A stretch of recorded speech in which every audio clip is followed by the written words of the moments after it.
Welcome to this week's live ASX strategy session.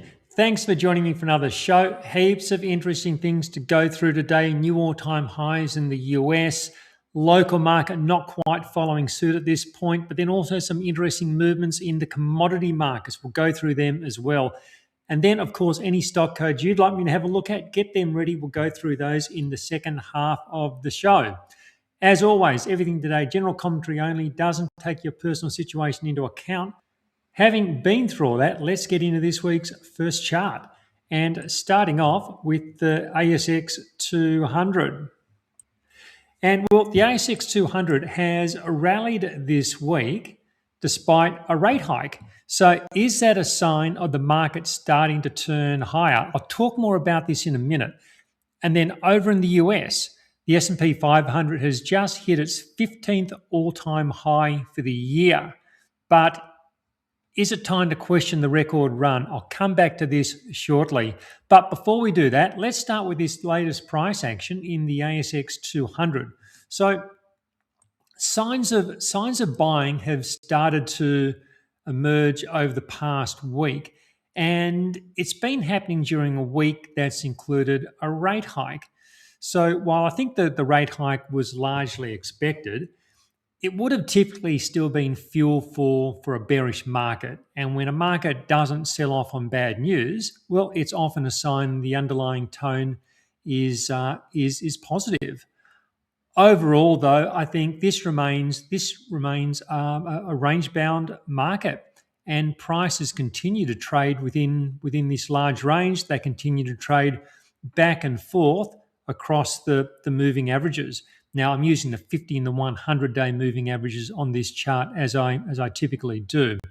And now you'll also just see, just in recent times, the moving averages have really started to flatten out. So that's a classic case of a market that's lacking any sustained momentum in either direction. What I do like about the current price action is that it's holding onto its gains from the rally it's had off the March low. So there's our rally, or there's the March low, had a strong rally, and then prices have pulled back, and then in recent times been holding on to those gains. And when you get that condition, when a market rallies strongly, it pulls back, holds onto its gains, that's a sign that the dip is being bought. Now, the proportions of the pullback are also, I think the proportions are also bullish. And I can show you what I mean by that by putting on an indicator. So I'm going to use a Fibonacci indicator. If like to use a Fibonacci indicator, what they do, it really just gives some proportions to how markets often pull back. You use the low point for a move, you use the high point, and then you get this projected Fibonacci region. And that's very much where prices are pulled into. They're pulled right into that Fibonacci zone. The concern for me would have been if this selling that we started to see a couple of weeks ago, had that persisted and then eroded the entire gain, prices getting back to where they started from. That's a real concern when that happens. And that's a sign the rally's being sold. It's a sign that buyers are stepping back. That's not happening here, however. Prices have found support around that Fibonacci region. A bullish scenario, like one possible scenario, one bullish scenario would be that prices continue to consolidate, maybe over several more weeks, and just chop sideways, and then from there, maybe that sets up a platform, and that could be the platform for prices to then start to rally and start to break from the range. That's one way this could play out. Of course, there are many ways it could play out, but that's one way. That's one way I'd be keeping an eye out for. Another possibility is that the range could also persist for several more months. And that's the thing with ranges. The timing is never certain, but when they do break, and you can just see the range here. Let me just highlight so we do know exactly what we're talking about. This big range the market's been in since around August. When these big ranges do break, they often lead to strong trends. And I think that's the likely outcome here. It's the timing which is uncertain. Of course, the break, whether it breaks higher or breaks lower, is also uncertain as well. But I think the bias at this point is to the upside. Now, Let's just go through and just look at the some of the key parts of the ASX, starting with the materials index, the ASX 200 materials, which of course is the mining stocks. And I think this continues to underpin the ASX 200. So it's had a strong rally in the last week off the 50-day moving average. And that takes it back to its highest level since early March, just after prices started to break down. I think this is when we like step back and we look at this. Let me just refresh that because it's just jammed a touch. That's not materials either. Now I just got to go back and get the correct chart. Yeah, so when we step back and we just look at this, I think this is a bullish structure. We've had a large multi-year range. Prices have broken out of that range and had a strong rally, and also, like just with this rally in particular, the rally off the low from last year, that's an 83% rally.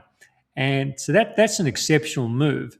And I think due to the strength of that rally, I think prices probably have more consolidation in them at this point. I'm just not sure prices are, while I think the overall chart structure here is positive, breakout from a big range, strong rally, I'm not sure the market is quite yet ready for new highs. As I was saying, that rally off the low was exceptional. Prices are up 83%. I think it might take longer. I think this consolidation might just take longer to play out before the trend can potentially resume. But the key point here is that materials, I think, remain supportive for the ASX 200. Notwithstanding the potential for more consolidation over maybe even several more months. And then we come to the financials, ASX 200 financials. And again, this is a range bound. It's a range bound market. And really, financials haven't been a strong contributor since October. Like you could really say they've been range bound since October. The moving averages have also started to flatten out. You can see just in recent times, there's really they're not moving up, they're not moving down. At the moment, they're really moving sideways. So this is very much an index on hold.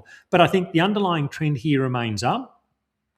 If we just take in the entire picture from going back to 2024, the underlying trend remains up. And also you can just see the just over since the low in December, we've got this series of rising lows.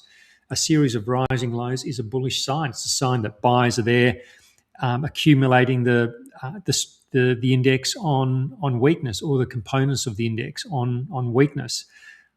I think, and unlike the ASX 200, financials didn't make a new low in March. So there's our low in March.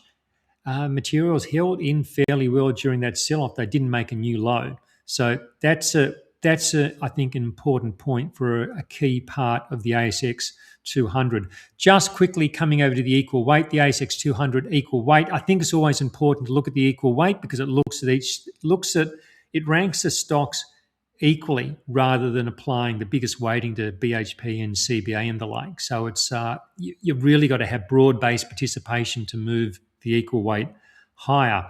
Now, this doesn't look like, to me, it doesn't look like an index that's ready to be hitting new all-time highs. It's still about 10% below the peak. So the January peak, currently about 10% below that. It's also below moving averages, which are continuing to decline. I think the positive here is that the pullback over the last 3 weeks, you can just see the pullback in the last 3 weeks. That's been a shallow pullback. So the equal weight has so far held on to most of its gains off the March lows. So from the March low, strong rally, and then a relatively modest pullback so far. So that's a sign of buying at the dip. But I think this probably needs more time to repair the damage that was done in that March correction. That's quite a bit of technical damage done during that period. So that also, this really started to come off late January into February. So quite a bit of technical damage to repair. I think that takes time. And I think that takes time to play itself out. And I think this could be another clue that the ASX 200 is in for a lengthier consolidation within its range. If the equal weight takes more time to consolidate, it's probably a marker for the ASX 200 to also take time within its range.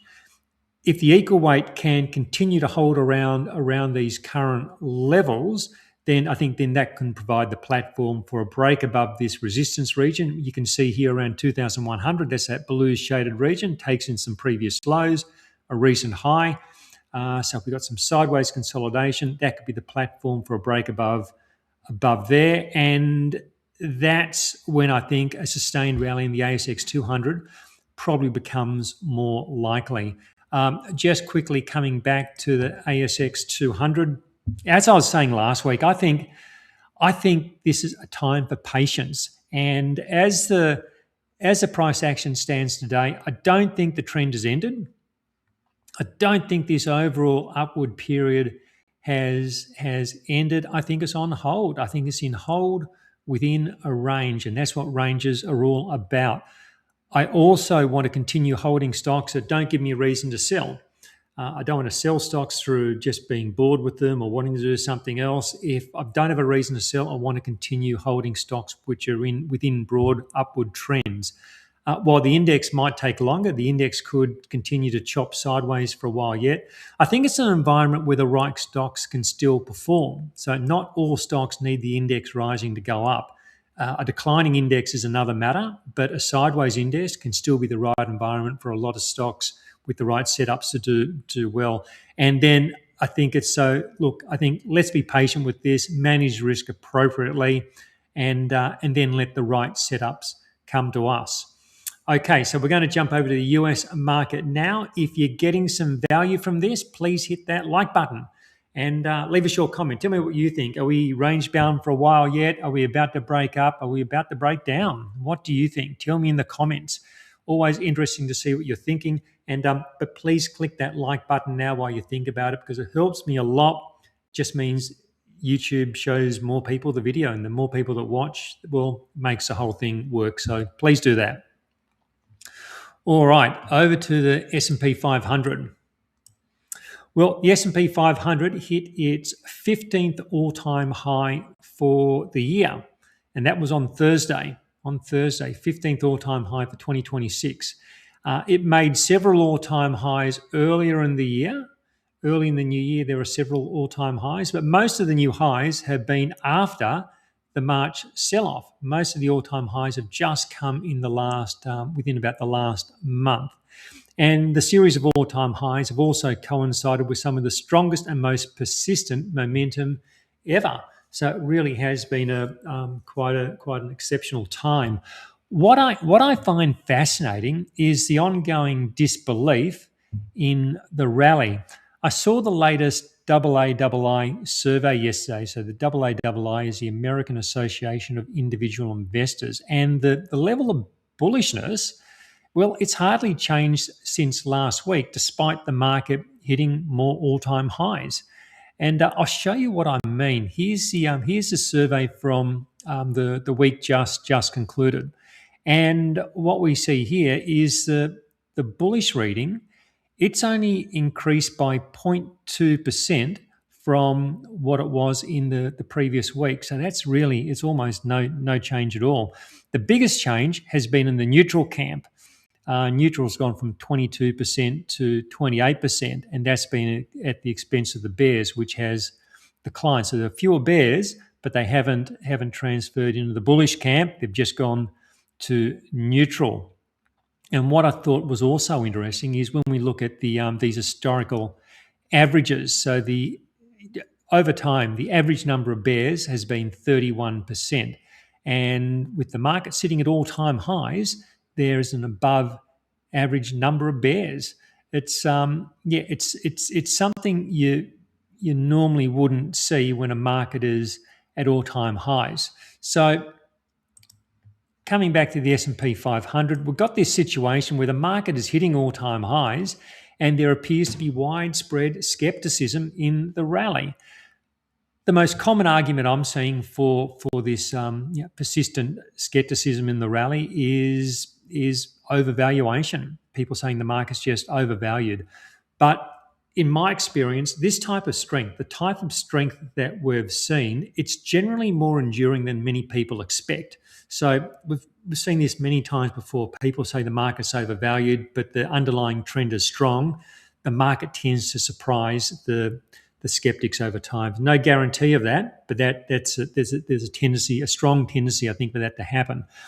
I've also seen commentary suggesting that this is a narrow rally, that it lacks participation. People saying, "Oh, it's just AI related, big tech," but that's not what I'm saying. It's not what I think is happening. I'll show you why I think that. Well, one of the reasons I think that. Have a look at this. This is the S&P 400 mid cap. So it's an index of 400 US mid cap stocks. So it's not the big ones. It's middle size companies, and so this is also hitting all time highs.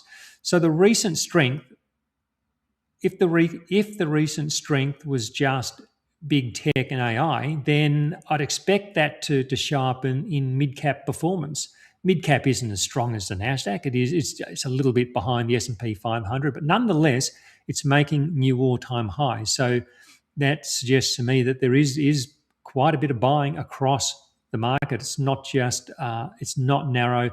It's not just in a few big tech names. And we can also see strength in the small caps as well, which I'll discuss a little bit later. So from a trend perspective, this remains a bull market, and that hasn't changed since the lows last year. We've had these corrections or these pullbacks along the way, which have unnerved people as have occurred, but the trend here does remain up. There's certainly scope for some consolidation after the latest strong advance, but it's an uptrend. Coming over to the Nasdaq, I just finish up with the Nasdaq on the US markets.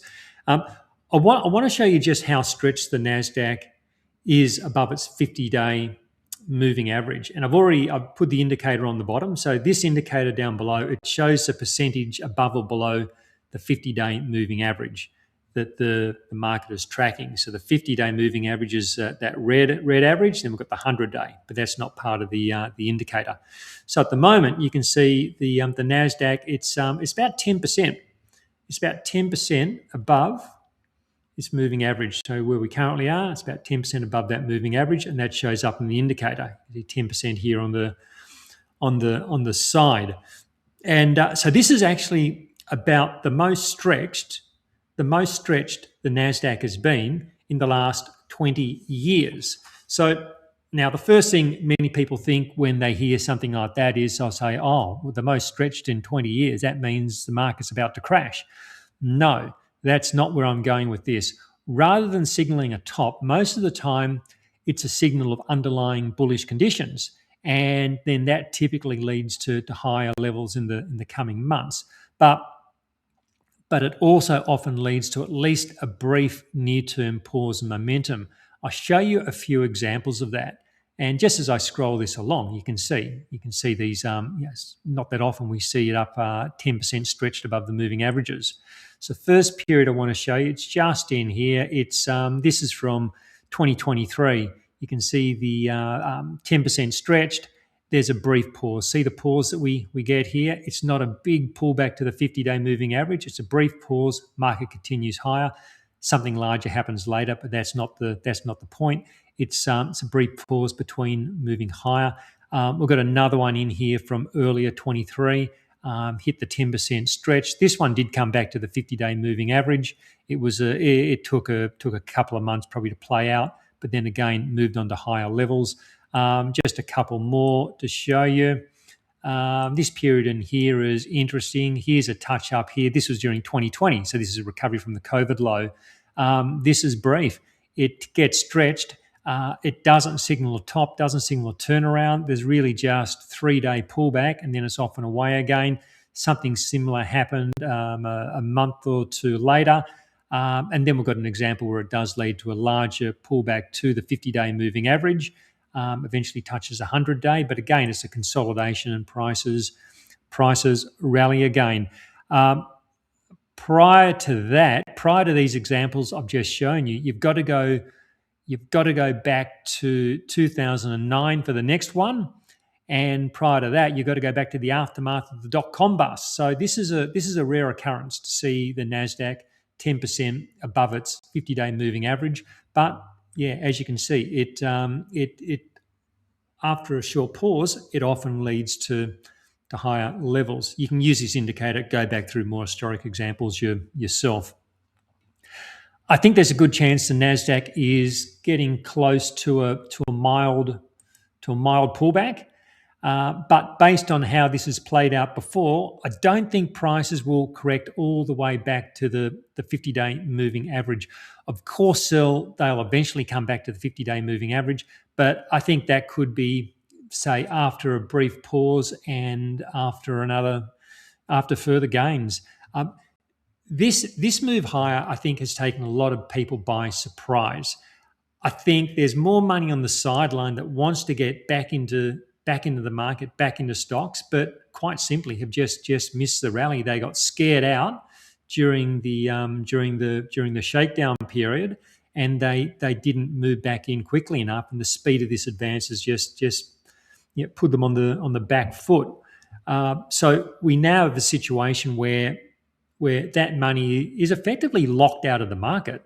And you've got people who are hoping for a decent pullback, like a considerable pullback, to get back in, and I think that's what keeps a potential pullback mild for now, like those examples we were looking at. My approach here is to stay long, stay with the trend. If it all turns around and it all does fall apart and start to come off aggressively, well then, look, we've got an exit strategy. We can use an exit strategy to minimize that downside. So that can be managed. But the money is made by staying on trends, not trying to pick tops, not coming in now saying, oh, it's overvalued, this has got to happen, that's got to happen. At this point, the trend is up, the money flow is towards the market, and I think the odds favour staying on this move. Okay, so we're going to go and do the small caps now. Got the US small caps, got the local small caps, all the commodities to go through. Any stock codes you have, get them ready. We'll go through them as well.